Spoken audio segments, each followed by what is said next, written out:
Hello बच्चों, स्वागत है आपका आपके YouTube चैनल शिक्षा द एजुकेशन पॉइंट पर। आज हम लोग अपनी पुस्तक क्षितिज के पाठ राम लक्ष्मण परशुराम संवाद के प्रश्न उत्तर देखेंगे।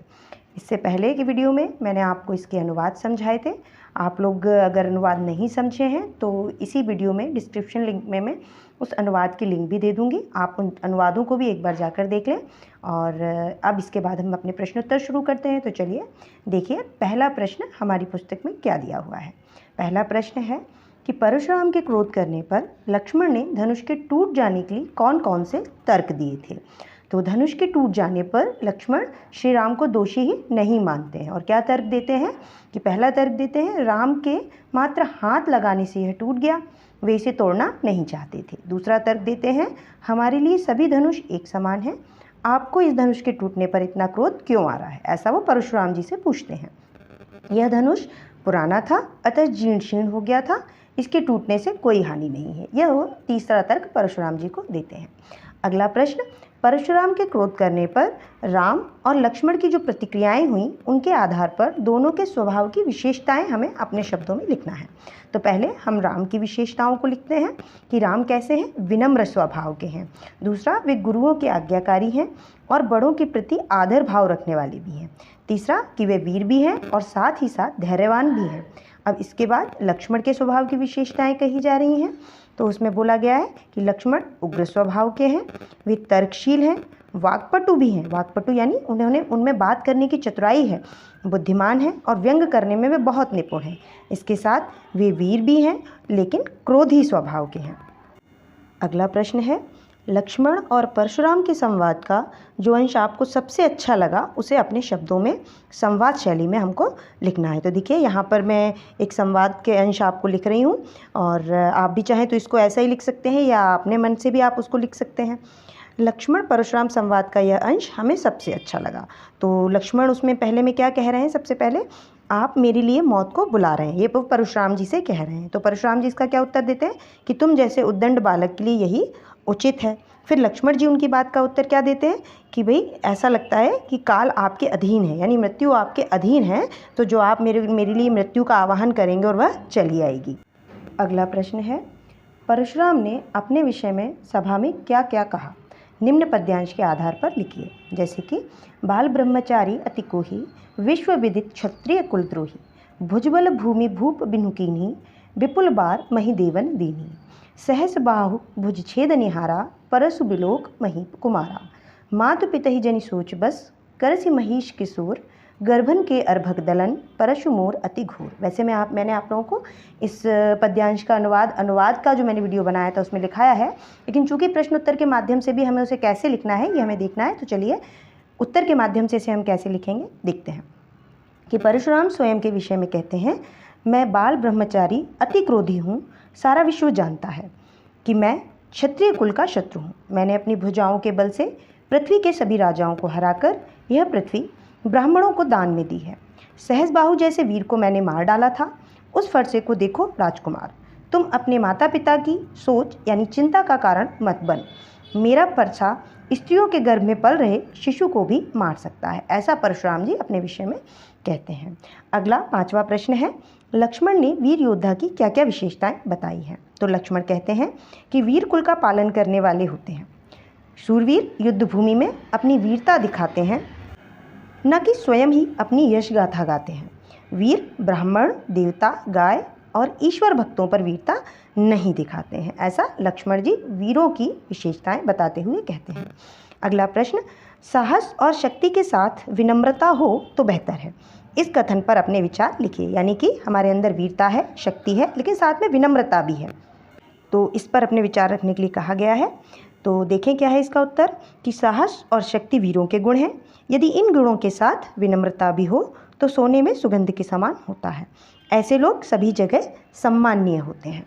अगला प्रश्न सातवां है, भाव स्पष्ट कीजिए। उसमें पहला है, बिहसी लखनु बोले मृदुबानी, अहो मुनीश महाभट मानी, पुनि पुनि मोहि देखाव कुठारू, चहत उड़ावन फूंकी पहारू।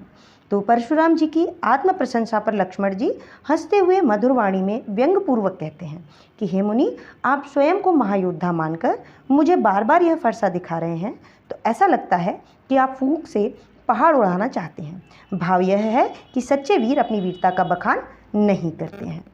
अगला, यहाँ कुम्हड़ बतिया को नाही, जे तर्जनी देखी मरी जाही, देखी कुठारू सरासन बाना, मैं कछु कहा सहित अभिमाना।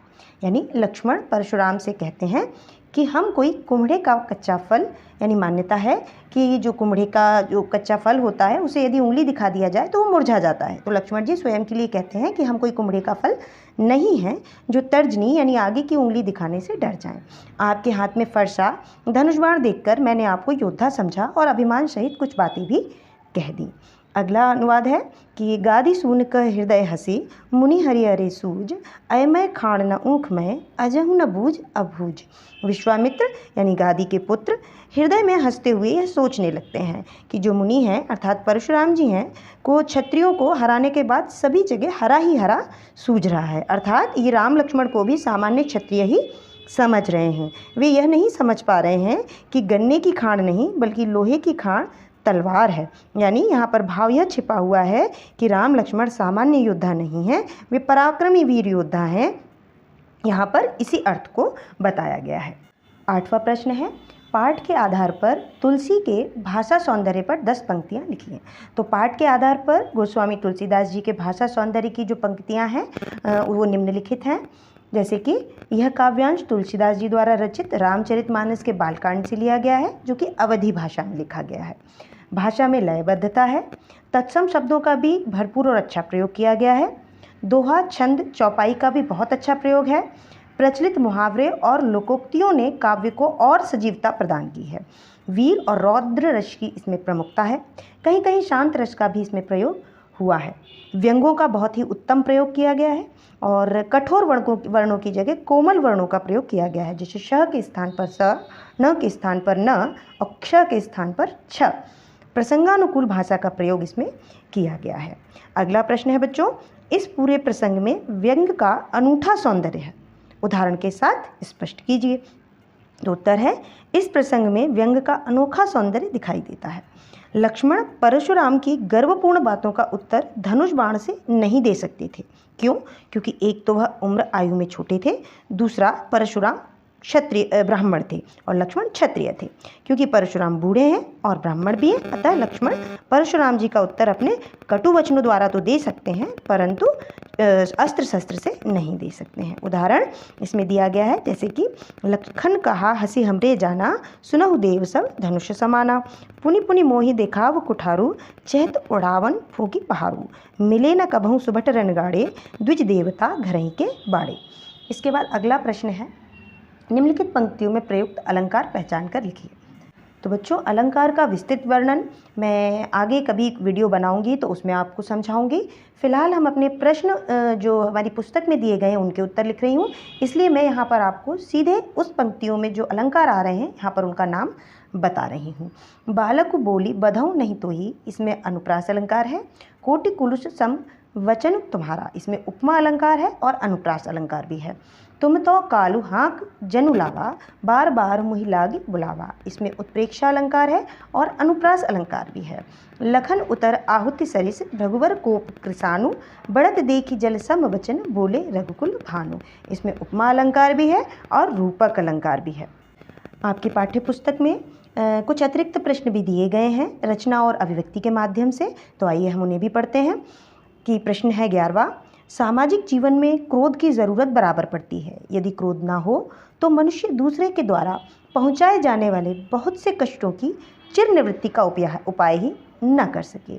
आचार्य रामचंद्र शुक्ल जी का यह कथन इस बात की पुष्टि करता है कि क्रोध हमेशा नकारात्मक भाव लिए नहीं होता, बल्कि कभी कभी सकारात्मक भी होता है। इसके पक्ष में या विपक्ष में आपको मत प्रकट करना है। मतलब कि वो ये कह रहे हैं कि क्रोध हमेशा ही बुरा नहीं होता है, कुछ स्थानों पर क्रोध की आवश्यकता भी होती है। तो इसके पक्ष में और विपक्ष में आपको अपना पक्ष रखना है, अपनी मत रखना है। तो देखिए पक्ष में हमारा क्या मत है कि क्रोध एक दुर्गुण है, परंतु कुछ विषयों बातों में क्रोध दोष नहीं बल्कि गुण के समान हो जाता है। जैसे कहीं अन्याय हो रहा है, अनीति हो रहा है, तो उसको रोकने के लिए हमें कई बार क्रोध करना आवश्यक होता है। वहाँ क्रोध गलत नहीं होता है।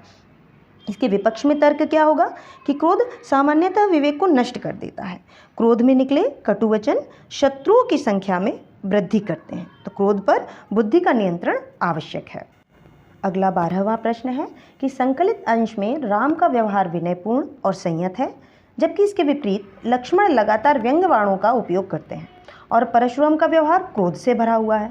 आप अपने आप को इस परिस्थिति में रखकर लिखें कि आपका व्यवहार कैसा होता। हालांकि यह प्रश्न परीक्षा उपयोगी नहीं है बच्चों, ये प्रश्न आपकी तार्किक क्षमता को देखने के लिए दिए जाते हैं। तो यहाँ पर आप चाहें तो इसे अपनी कॉपी में अपने हिसाब से लिख सकते हैं। हालांकि ये परीक्षा उपयोगी नहीं है, जैसा कि मैंने अभी अभी आपको बताया। आप सिर्फ अपने विचारों को इसमें रख सकते हैं कि यदि आप ऐसी स्थिति में होते तो आप किस तरह के व्यवहार को अपनाते। अगला प्रश्न है कि अपने किसी परिचित या मित्र के स्वभाव की विशेषताएं लिखिए। तो यह भी आपके स्वयं के करने का है। आप अपने किसी रिलेटिव का, रिश्तेदार का, परिचित का, अपने मित्र का, पड़ोसियों का, किसी का भी स्वभाव जो कि शांत है या व्यंग्यपूर्ण है, जो व्यंग कहते हैं हर बात में, या क्रोधी स्वभाव है, तो ऐसे किसी भी व्यक्ति का स्वभाव आप यहाँ पर लिख सकते हैं। अगला प्रश्न है दूसरों की क्षमताओं को कम नहीं समझना चाहिए। इस शीर्षक को ध्यान में रखते हुए एक कहानी लिखिए। तो मैंने यहाँ पर एक छोटी सी कहानी लिखी। आप चाहें यदि इससे मिलती जुलती या इसी विषय को रखते हुए ध्यान में कोई और कहानी आपके पास है तो आप वो भी लिख सकते हैं। जैसे कि एक कक्षा में 2 सहेलियाँ थीं। एक रोशनी जो कि बहुत ही होशियार थी, परीक्षा में भी अच्छे अंकों से उत्तीर्ण होती थी। रजनी दूसरी सहेली भी बहुत मेहनती थी, परंतु रोशनी जितने अच्छे अंक वह नहीं ला पाती थी। रोशनी को अपने अंकों का गर्व हो गया। उसने इस घमंड में कई बार रजनी का अपमान भी किया। रजनी ने भी मन में ठान लिया कि वह रोशनी को उसके अहंकार का उत्तर अवश्य देगी। उसने और अधिक मेहनत और लगन से पढ़ाई शुरू कर दी। जब परीक्षाफल आया तो सभी चकित थे। रजनी के अंक रोशनी से भी अधिक आए थे। तो यह कहानी हमें बताती है कि कभी भी दूसरों को कम नहीं समझना चाहिए। परिश्रम से सभी कुछ संभव है। और इसमें हमने एक बहुत बचपन में बहुत कहानी सुनी है कि खरगोश और कछुए वाली, तो वो भी हम लिख सकते हैं, है ना। तो इससे जुड़ी हुई, इस विषय से जुड़ी हुई कोई भी कहानी आपके पास है, आप लिख सकते हैं।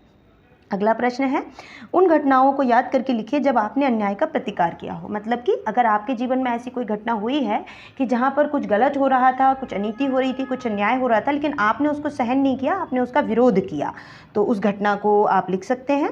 अगला प्रश्न है अवधी भाषा आज किन किन क्षेत्रों में बोली जाती है। तो उत्तर है कि अवधी भाषा मुख्यतः उत्तर प्रदेश में बोली जाती है। अवध क्षेत्र में बोली जाने के कारण इसका नाम अवधी हुआ है। और वर्तमान में पूर्वी उत्तर प्रदेश के जिले लखनऊ, अयोध्या, फैज़ाबाद, सुल्तानपुर, इलाहाबाद, जौनपुर, फतेहपुर, मिर्ज़ापुर आदि में बोली जाती है। तो बच्चों यहाँ पर आपके राम लक्ष्मण परशुराम संवाद के पाठ्य पुस्तक में दिए हुए सभी प्रश्न उत्तर पूर्ण हुए। बहुत जल्दी अगला वीडियो मैं आपके लिए लेकर आने वाली हूँ। तब तक इन प्रश्नों के उत्तरों को अपनी कॉपी में लिखें, समझें और याद करें। इसी के साथ मेरे अगले वीडियो का वेट करें। थैंक यू बच्चों, अपना ध्यान रखें।